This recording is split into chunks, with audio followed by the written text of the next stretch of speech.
Fala pessoal, sejam muito bem-vindos a mais um vídeo do canal Matheus Ferraz.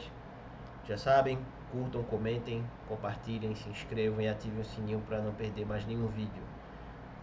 O tema de hoje é Networkers, por que tão chatos? Essa é uma pergunta interessante. O networking cresceu muito por conta do marketing digital, foi tema de um vídeo anterior, e as pessoas elas se tornaram extremamente obsessivas por esse tema do networking e sempre buscando fazer amizade com pessoas bem posicionadas, pessoas com dinheiro, pessoas inteligentes e por conta disso, muitas vezes se comprometendo não só financeiramente, mas mais de forma ética, ou seja, comprometendo a própria reputação. Isso é interessante por quê? Porque as pessoas hoje, elas são muito imediatistas. No marketing, você tem uma tendência a ser muito imediatista. Ou seja, você se guia muito pelo que faz sucesso no momento e por aquilo que as pessoas querem naquele contexto. Então você corre o risco sempre de ficar refém do que o consumidor quer. Mas muitas vezes o desejo do consumidor ele é confuso, ele é mutável. E como é que você consegue criar algo perene se guiando por algo que é inconstante? E a partir daí, você vê que essas pessoas que pregam networking, elas precisam mudar de discurso com uma certa frequência. Não porque os fatos tenham feito com que elas mudassem de ideia, e sim porque eu preciso criar um tema novo, um assunto novo, para que as pessoas voltem a prestar atenção ao que eu digo. Mas não é que eu me interesse por aquilo de forma genuína. É que aquilo ali é algo que está na moda, é algo que as pessoas acham legal e por isso eu vou fazer. Você vê muito isso no jiu-jitsu. Muita gente começou a fazer jiu-jitsu porque fazer sucesso e porque certas pessoas que são influenciadores digitais gostam de jiu-jitsu. Mas não é porque a pessoa goste de jiu-jitsu, não é isso. Não é que ela, gosto da arte marcial, vou lá e vou fazer. Não, é porque a pessoa, ela viu o fulaninho fazendo jiu-jitsu, fulaninho faz jiu-jitsu, fulaninho é uma pessoa bem sucedida, logo se eu fizer jiu-jitsu eu também vou ser uma pessoa bem sucedida. O que não tem absolutamente nada que ver, porque fazer jiu-jitsu vai torná-lo bom em jiu-jitsu. Não implica que você se torne uma pessoa bem sucedida. Porque existem pessoas bem sucedidas que não fazem jiu-jitsu, nunca fizeram jiu-jitsu. Mas as pessoas elas querem fazer, e não por gostar genuinamente, mas esperando obter benefícios alheios ao que elas vão fazer. E às vezes elas se frustram. Muita gente faz e gosta, que é muito bom. Se você faz e gosta, você ganhou um hobby, você fez algo de positivo. E claro, fazer uma arte marcial é algo positivo. Mas as pessoas elas ficam tristes às vezes porque não atingiram esse efeito colateral. Mas elas não percebem que se trata de efeito colateral. Então não há uma relação de necessidade. É algo contingente. Você pode conhecer pessoas relevantes fazendo jiu-jitsu? Pode. Você pode conhecer pessoas relevantes jogando golfe? Pode. Mas não é o principal. É algo que pode acontecer. É algo que vai ser uma consequência. Então, networking é consequência. As pessoas não enxergam o óbvio. Networking é consequência. Consequência de quê? Consequência de você ser uma pessoa interessante. Consequência de as suas falas serem falas com conteúdo. Consequência de o ambiente ao seu redor ser um ambiente convidativo.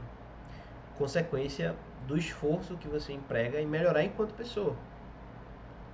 E o seu networking melhora à medida em que você mesmo cuida do seu jardim, em que você mesmo se aprimora. E a partir daí, as coisas elas vão acontecendo.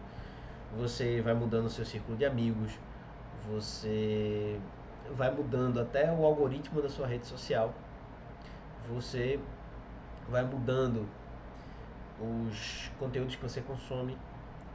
Isso faz com que as pessoas percebam e consciente ou inconscientemente se afastem e outras pessoas cheguem. Então, nós não podemos tratar networking como se fosse uma ciência exata. Não existe a matemática do networking. O networking depende de uma intuição, de um senso. É algo que se desenvolve, mas não é algo que surge de fora para dentro. É algo que vem de dentro para fora. Ou seja, você precisa se comprometer em melhorar. E a partir do momento em que você se compromete em melhorar, você se torna uma pessoa muito boa. E outras pessoas vão chegar até você. Isso aí é algo interessante.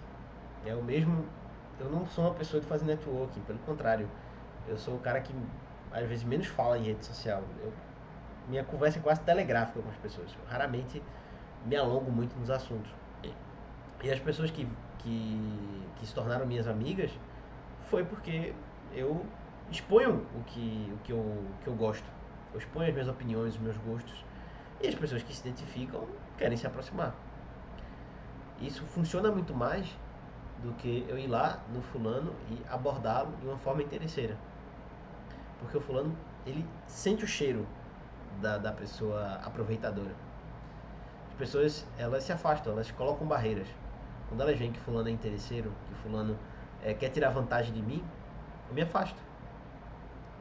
E você não vai conseguir fazer amizade com a pessoa se ela vê em você alguém que quer sugar. A pessoa precisa ver em você alguém que vai agregar informações, que vai agregar conhecimento, que vai trazer um ambiente descontraído, que vai trazer um ambiente informativo, que vai trazer um ambiente leve. E quando você percebe isso, você se aproxima. Você vira um parça. Para usar aquela linguagem do Neymar, dos parças do Neymar. E a pessoa se pergunta, por que o Neymar paga pessoas para estarem ali com ele, para serem parças dele? Porque o Neymar, ele gosta desse ambiente descontraído dos parças. Ele sabe que os parças, eles não vão querer ficar tirando foto, querer ficar ali tietando. Eles estão ali, embora bancados, mas vendo de igual para igual. É um amigo, é uma pessoa que está se divertindo ali com ele. Então, você não pode ser aquela pessoa que vai sugar. Você tem que estar ali para divertir, para informar, para consolar até em certo sentido, no momento difícil, para ajudar a pessoa quando ela precisa. Isso marca. Isso é uma atitude de desinteresse. É claro que o Parça Neymar é um exemplo absurdo, mas é uma forma de você perceber que às vezes a pessoa que está ali alegrando, ela cumpre a função mais importante do que aquele sujeito que quer ser o palestrinha. E para você ver como o network não é uma ciência exata. Porque às vezes um sujeito que ele não tem conteúdo, mas ele é alguém divertido, ele é alguém da resenha, acaba se aproximando mais do que uma pessoa que tem muito conhecimento, mas que fica interrompendo, que fica querendo mostrar o tempo todo que é a mais esperta. Isso também é uma atitude chata. Ninguém gosta daquele aluno que fica disputando com o professor. As pessoas não gostam disso. E o próprio professor, às vezes, ele é ríspido com o aluno. Porque o aluno está querendo cantar de galo. O aluno entende que o ambiente tem uma hierarquia. E você não pode desafiar a hierarquia do ambiente. Essa é a questão. Se o fulano está ali e ele é o líder daquele ambiente, por mais obtuso que ele seja, você não pode bater de frente com ele. Isso é uma coisa básica. Qualquer ambiente que você for, você não pode bater de frente com o fulano que é o manda-chuva dali. Você tem que ler a situação, saber quem é o cara que é o cabeça do ambiente e tentar ganhar a simpatia dele. E, óbvio, entre uma fala e outra você insere uma observação interessante.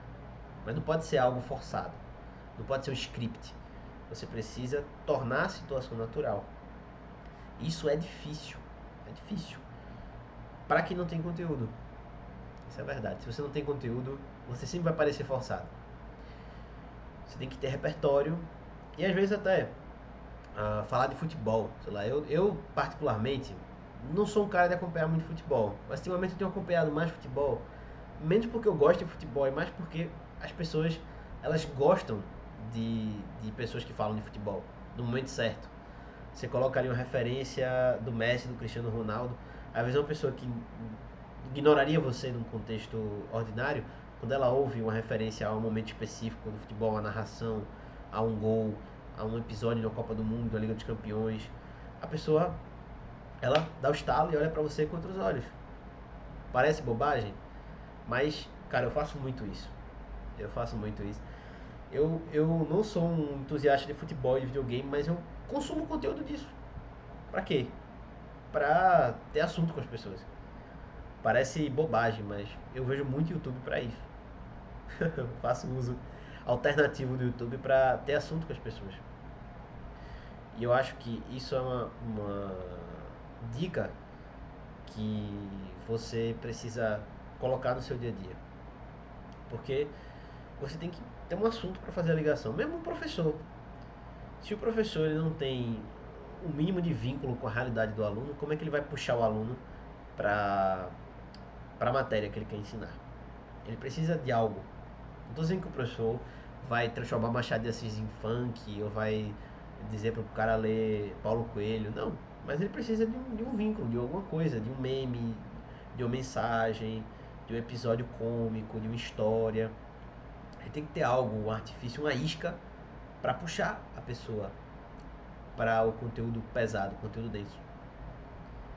Isso também acontece no marketing. Você tem que ter aquele anúncio engraçadinho para que a pessoa se interesse. Porque se você for acadêmico, por mais que eu goste de ser acadêmico às vezes, por mais que eu goste de falar sobre temas pesados, mas você tem que puxar a pessoa de alguma forma. E você só puxa a pessoa mesclando humor, conhecimento, mesclando às vezes algo mais voltado para o dia a dia, para algo motivacional. Você precisa ter essa capacidade que no fim das contas é a grande virtude de um bom retor. O que caracteriza um bom retor, uma pessoa que é versada em retórica? É exatamente essa capacidade de transitar entre os vários níveis do discurso. Desde aquele discurso mais lógico, mais científico, até aquele discurso mais poético, discurso cômico. Então você tem que saber adaptar o seu vocabulário, a sua forma de se expressar, a sua linguagem, a sua gestual para a realidade daquele a quem você se dirige. E é assim que você faz um bom network. É dominando a retórica. Parece bobagem, mas um livro que fala muito sobre isso de uma maneira magistral é o Como Falar, Como Ouvir, do Mortimer Adler. É um livro sobre exatamente a conversa. Como é que você conversa com a pessoa? Como é que você fala? Como é que você responde a perguntas? E dominar isso é mais difícil do que as pessoas imaginam. Porque muitas vezes nós não somos bons em escutar. Nós queremos antecipar o que as pessoas vão dizer. Nós queremos discutir com as pessoas sem entender, sem compreender o que elas dizem. Nós antepomos a interpretação à compreensão. Quando na verdade o certo é inverter. É primeiro compreender, depois interpretar. Mas nós queremos interpretar sem compreender. E essa é a grande tragédia do nosso dia a dia.